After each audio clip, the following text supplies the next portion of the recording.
Canada's immigration system has reached a breaking point. According to the Canadian Immigration Lawyers Association, years of backlogs and a lack of a national strategy could result in long-term consequences. This all comes as Ottawa has started its plan to tighten our immigration rules and reduce residents over the coming years. We're joined this morning by Rick Lamanna. He's a partner at Freggeman Law and a board member of the Canadian Immigration Lawyers Association. Good morning. Good morning, Anne-Marie. Just to set this up for people, we have about half the applications in backlog, and the count of that backlog is at 1 million. How did we get to this point? Pretty layered question. You go back to COVID. I think in more recent times, one of the issues really has been the cutback in staffing. So over a year ago, IRCC decided that it was going to reduce staffing levels to pre-COVID numbers. The problem with that is that the intake is not at pre-COVID levels. Right. And so, there's only so much you can do with so many people. I think that's a big part of it. We know the government has announced its plans to reduce Canada's non-permanent residents, including international students, by less than 5%. That mark is supposed to be by 2027. So this is part of addressing housing and infrastructure issues. At least that's what they said. Yet our colleagues in universities are financially struggling because of lack of tuition from international students. We're now competing for talent in AI and in research. So what policies need to shift to ensure that we can attract international talent, but also have what they need when they get here, including healthcare and housing?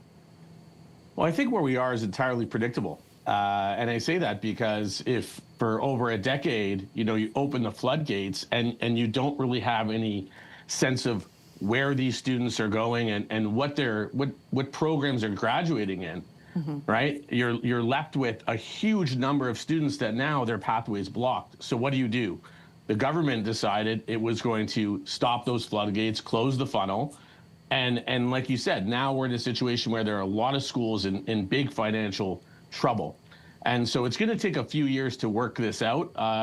It's interesting to note that the very day after they announced the levels plan back in late 2025, the very next day they announced for master's and doctoral students, Canada's open for business.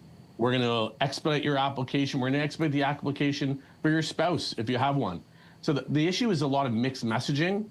And regardless of the target, I'm not even sure if they're going to meet it, because I think what we're saying to international students abroad is, come and you might be able to stay, but that's not a guarantee.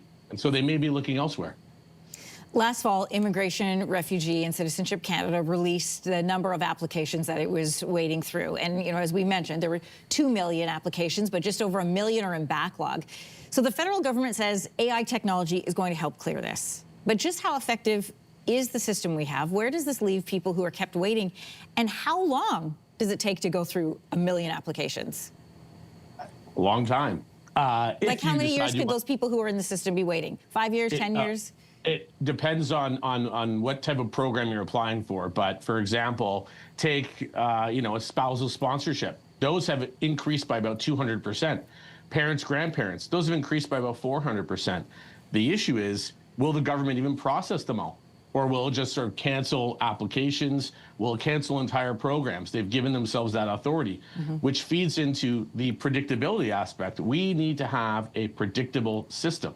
This is what investors want. This is what businesses want. This is what individuals need in order to have faith in our immigration system. And to your point, over 1 million applications in backlog, and you referenced AI technologies. At this point, it's not solving the problem. If anything, it's resulting in some very wonky decision-making at best, suspicious at worst. So they're not there yet on the tech front. Canada, we know, is focused on nation-building projects, and in order to meet those, we need workers. So how prepared are we for this sudden need in skilled labor? Well, if you just go based on the numbers the government has proposed, we're not prepared. In fact, I made this comment some time ago that it's interesting to me that we're reducing these numbers at the exact same time that the same federal government is announcing some much-needed nation-building projects. And who's gonna build them? Well, Rick, their argument on that is that they want those jobs to go to citizens who are already here in the country. What would your response to that be? We don't have them. We don't have enough of those people. Sure, we have a very intelligent, educated, hardworking workforce. We just don't have the numbers. And when you're talking about some of these projects that they're announcing, these are massive, massive projects. So it's not a matter of Canadians not being good enough or not being willing to take the work. It's a matter of we just need more people to do them. Rick Lamanna, partner at Fregman Law and board member of the Canadian Immigration Lawyers Association. Good to have you as part of this discussion. Thanks. Thanks so much. Have a great day. If you like that video, make sure to subscribe to the Your Morning YouTube feed, where you can find all kinds of new content posted every weekday morning.